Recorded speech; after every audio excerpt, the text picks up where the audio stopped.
Hello, everyone.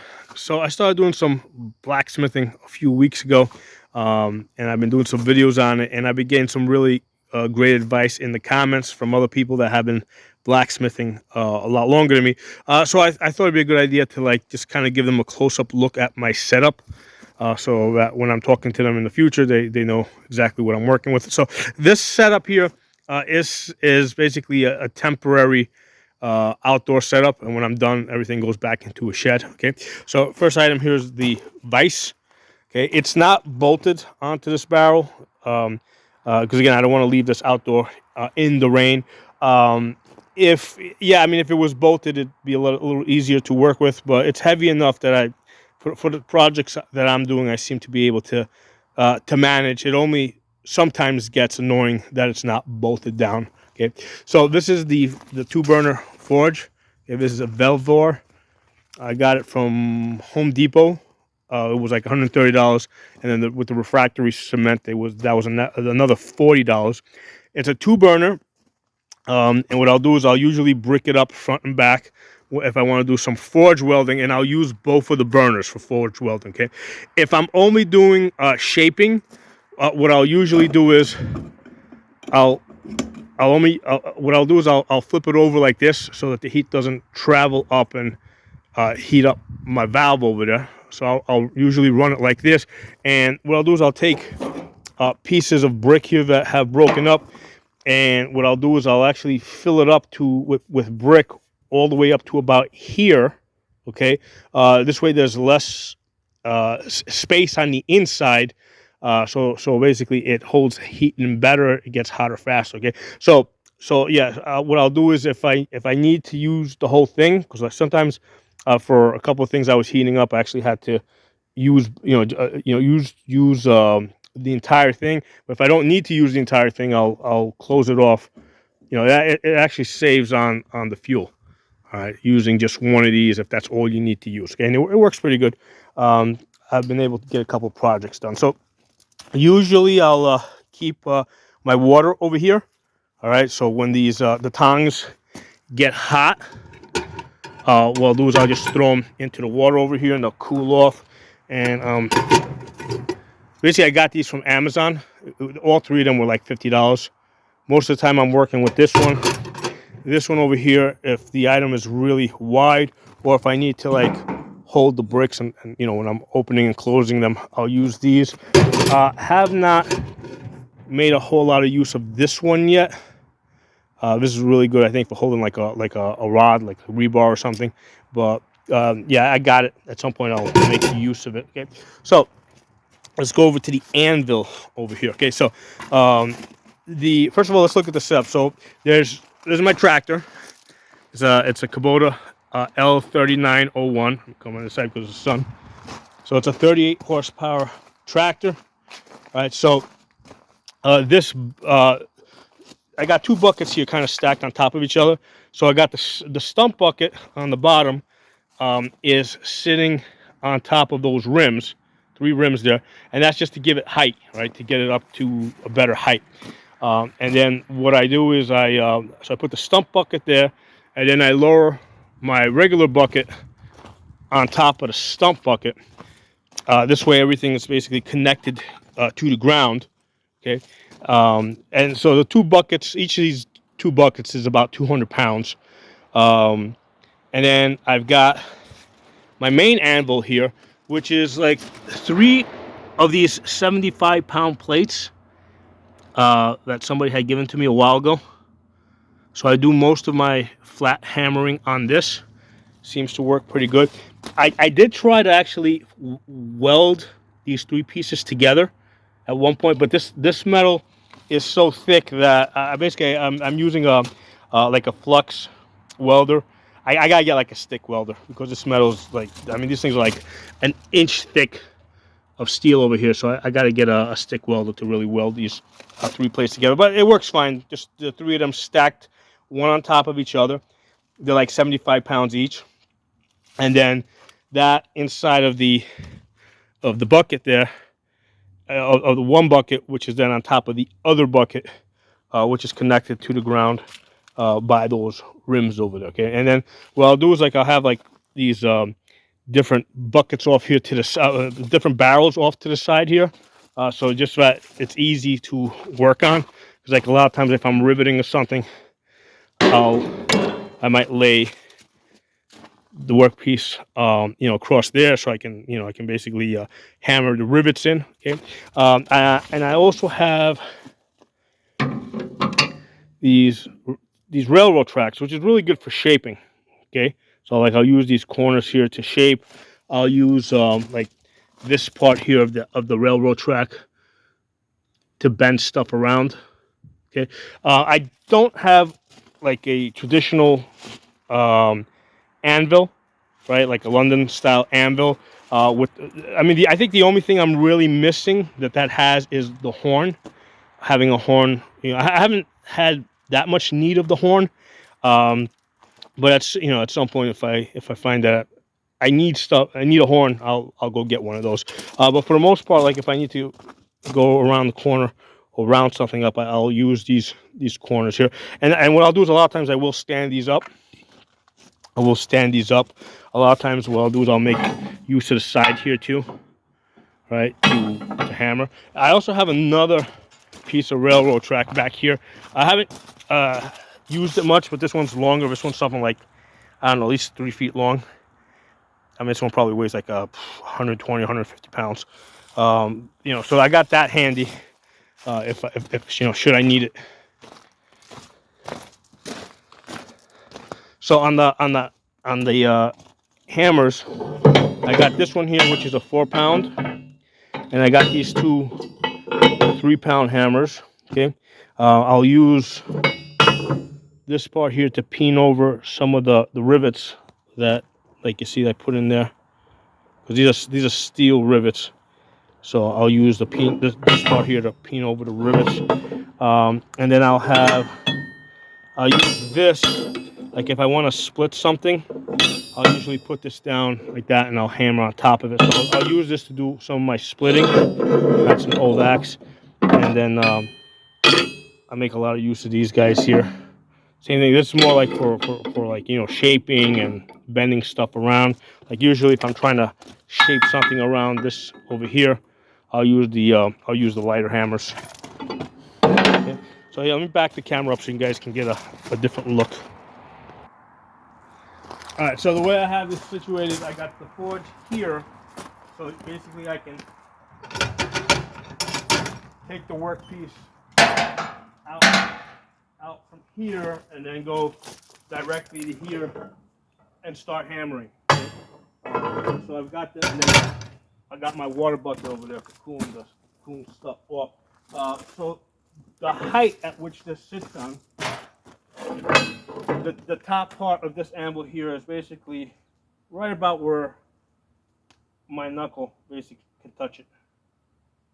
Okay, so that's where that is. Now a lot of times in the videos where I'm working, if I'm bending over, yeah, I mean it looks like I'm way high, and there's different reasons why I might be bending over. But if I stand straight, that's where the hammer's falling. Okay. That's where my knuckle is. The only bad thing about this bucket here is that it really reflects the noise back, so I always have to wear earmuffs, even if I just want to peen, if I want to just peen one of these screws in here, or these screws, peen one of these rivets in, and put it on the anvil. I have to wear earmuffs because it's, just that noise just echoes back and it's like really loud. So these projects here, so this is the first the first project I did. So I realize most people, when they start doing blacksmithing and forging, they'll start off with like a knife or something. I went straight to pole arms. All right, so this is the very first thing that I forged. This is the reason why I started blacksmithing, because I wanted to make pole arms, right? Because these things are pretty expensive to buy. And the other thing is, like, I have handled different pole arms at different like shows that I have been to, and they're like almost never like perfect for my taste. A lot of times it's the shape of the head. A lot of times it's just the balance, the weight. Like with swords, there's lots of people out there that blacksmith swords. Okay, so you know, and there tends to be less variation with, let's say, a typical like medieval sword. I mean, there's a variation from a rapier to a medieval sword, but most long swords, most medieval arming swords, most rapiers, they're gonna kind of be of a somewhat similar balance. And again, there's lots of them out there. If you go to like a rent fair or something, there's usually hundreds of them for you to try out. With pole arms, that's not the case. Okay, so I kind of came to the conclusion that I needed to build one for myself so that it would have the right balance that I want. Okay, so this is the very first one that I did. Right, I did a video on this. Then the second one was a battle axe, which I did give away to somebody, so I don't have that here. It was similar to this one here, right? That was the second thing I did. Then the third item was actually this one here. This is the third item that I blacksmithed, and this one so far is my favorite. This has the best balance. It came in at like 5 pounds, 5 ounces. It's balanced like almost in the center, right? So it's got a really nice balance, and then it's also balanced on its y-axis, right? So if you hold it like this, so this is really good for like turning it over from one side to the other side, and you could quickly flip it around because it's balanced on that y-axis. If you want axe, if you want hammer, it's really easy to flip it over, right? It's got the butt spike on the end. So this was the third piece I made. Okay, then this one here, the warhammer, was the fourth piece that I made. Okay, and the shorter hammers, I usually make these out of parts that are left over, right? So like this wood, like I had bought like an 8-foot oak shaft that I used to make this. So was this one? No, this one. I used an 8-foot shaft to make this one over here. So I only used up like 5, almost 6 feet of the shaft. So with the leftover part of the oak, I made this, and also this metal here is also leftover metal from here that I didn't use up. So that's what I do with the leftover material. I just make a little hand axe. Okay, so this is really cool. So it's called this. I mean, you can call it a battle axe. You can call it a war hammer. It's got a hammer on this side and an axe on this side. So this is a fighting axe. It's really light. I mean, you wouldn't use this to cut wood. Okay, it's meant to have speed. I did a separate video on this. This is really not meant to hit with this part. It's meant to hit with the corners. Okay, so basically it's basically a double spike. So this is the fourth one I did, and then this is the last one I just finished. This is the fifth one. So this is a pole axe. I use a different construction here, where I ran the langets of the top spike through the head of the pole axe, right? So it actually goes through an eye. So basically the langets from here come down, and then these langets here insert into the head, and they kind of overlap inside of the axe head, and then the rivet goes through. So this is a stronger construction as opposed to like this one over here, where the langets go around the axe head. Okay, so this one over here, I made this a little bit because it's a stronger design. I basically beefed up the overall construction, so I gave it a much bigger top spike, a little bit thicker. This is like for just fighting against heavier armor, where the stronger top spike, where you're looking to really like try and thrust into the gaps. So this one came in at 6 pounds, but still it's still balanced near the center. So I think it's like 2 inches up from the actual center. So the measured center is about here. The balance point is about 2 inches up, and again also balanced on its y-axis. And even at 6 pounds, it's really easy to hold from the end. Flip over to the side, utilize the butt spike, come around. I use an end cap rather than a spike because I find that the spike can kind of work against you. Just I don't want to gut myself with an actual spike. But this is really good for actually hitting stuff. And great thing about this design is that the langets actually come all the way to the edge here. So this is a hitting area, right? So I can hit with this just as much as I can hit this. Actually, this is the more powerful hitting area because this is where the center of percussion is on this. So this is where it's going to actually hit the hardest. And there's like 1/8 of a steel on each side of this. So there's a 1/4 inch of steel here for hitting with. So this is extremely strong. It does get thinner down here, down to like 1/16, and then down here for the end cap, it goes back up to 1/8 of an inch. So the two combined here are like a 1/4 inch of steel. Okay, so again, this is like there's nobody that sells something that's this perfect as far as I'm concerned, because I have specifically made this for the way that I fight. And if you watch my videos, I've been doing I've been doing armored combat now for about 18 years.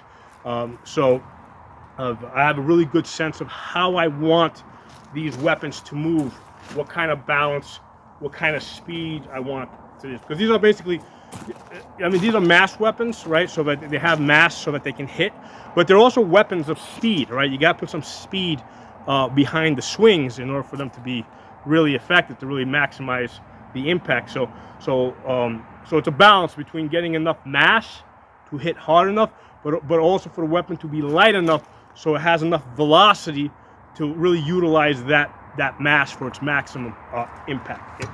So anyway, that's my blacksmithing setup. Okay, I want to give you guys a look at my anvil here.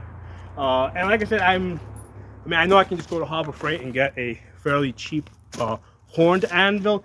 I just at the moment, like it's like when I'm working trying to build these things, and these are mostly the type of things I'm building, I haven't really had a need for that horn. In fact, let me show you guys something.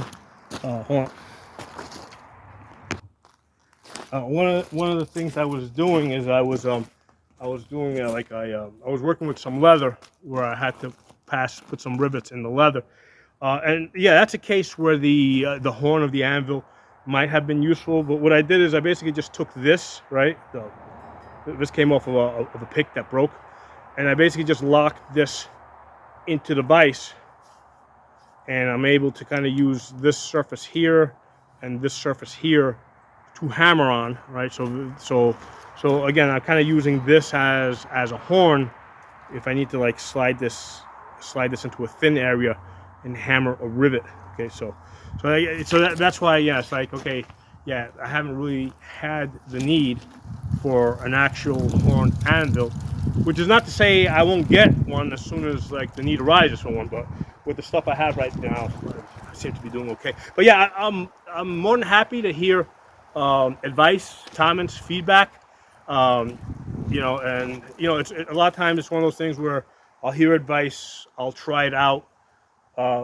Maybe like right now it's not working for me, but then maybe later on I'm doing something else and I might come back to it. I mean, that's how it works with a lot of these things, right? So that's why I'm always more than happy to hear advice. Even if I don't use it right away, I kind of like save it in the back of my mind. And at some point later on, when the need arises, I make use of it, okay? So yeah, definitely appreciate any blacksmithing advice you guys have to give me. Thanks for watching. Drop some comments. Talk to you all soon.